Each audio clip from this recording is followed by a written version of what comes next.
আসসালামু আলাইকুম। আপনারা সবাই জানেন যে পাখির যখন বাচ্চা থাকে তখন পাখিকে রেগুলার সফট ফুড দেওয়া লাগে। আমরাও কিন্তু ঠিক এই কাজটিই করি। এই যে প্রত্যেকদিন পাখিকে সকালবেলা সফট ফুড দেওয়া হয়। আর সফট ফুডে কিন্তু বেশ অনেকগুলো আইটেম থাকে। এর মধ্যে মূল রয়েছে ডিম।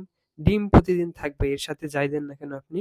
তার সাথে থাকে বিভিন্ন রকম সবজি, যেমন আজকে ছিল বটবটি। তার সাথে থাকে ভাঙা ভুট্টা, গম, বিভিন্ন রকম ডাউল, পোলাও চাল।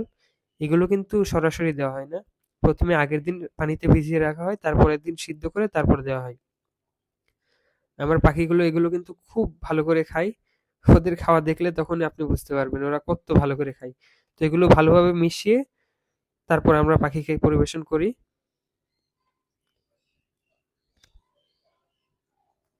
তারপরে এই যে আমরা মূলত পরিবেশনের জন্য প্লাস্টিকের এই ধরনের বাটি ব্যবহার করি। এগুলো ব্যবহার করার সুবিধা একটা, এগুলো পরিষ্কার করা একটু সহজ হয়। আগে মাটির বাটি ব্যবহার করতাম কিন্তু সেগুলো পরিষ্কার করা অনেকটা ঝামেলা। তাই আমরা এগুলো ব্যবহার করি, এগুলো সহজেই পরিষ্কার করা যায় এবং পরিবেশন করাও সহজ হয়। তো এক এক করে সবগুলো পাখিকে তাদের পরিমাণ মতো দিয়ে এখন পরিবেশনের পালা। এই যে এই পাখিটার বাচ্চা আছে তাইও আগে থেকেই গেটের কাছে এসে দাঁড়িয়ে রয়েছে, যে মাত্রই খাওয়া শুরু করে দিয়েছে।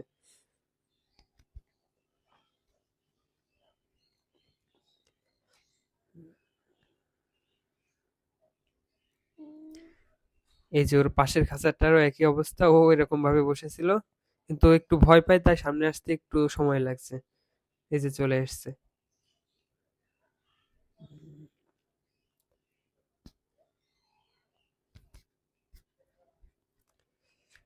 তো এক এক করে আমরা সবগুলোকেই দিয়ে দিই, এটা কিন্তু প্রতিদিন সকালেই দেওয়া হয় আর 6 ঘন্টা পরে আবার পাল্টে দেওয়া হয়।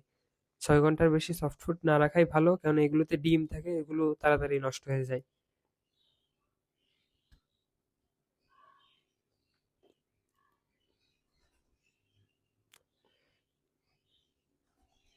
আর এই যে আমার ফ্লাইং কেজ, এখানে আমার ঘরের বাচ্চাগুলো থাকে।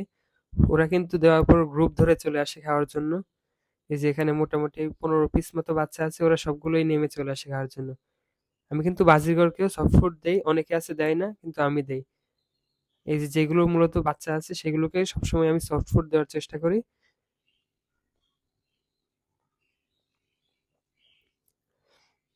এই যে এখন সবগুলো কোকাটেলই চলে এসেছে খাওয়ার জন্য। সবগুলাতে প্রায় দুইটা মেল ফিমেল একসাথেই খাচ্ছে।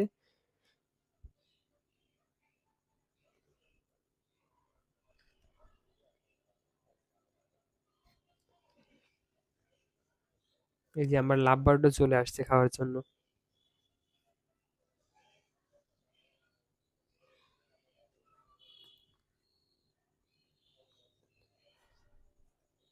আর এই যে নিচে দেখতে পাচ্ছেন এগুলো আমার বাজরিগর পাখির বাচ্চা।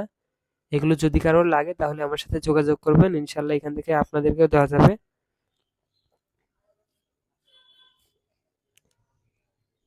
আর এই হচ্ছে আমার সুন্দর সেট আপ। সবাই আমার সেট আপের জন্য দোয়া করবেন। আর ভালো থাকবেন আর আপনাদের পাখিগুলোকেও ভালো রাখবেন। তো আজকের মতো এই পর্যন্তই, ধন্যবাদ। আর নতুন হলে অবশ্যই সাবস্ক্রাইব করতে ভুলবেন না।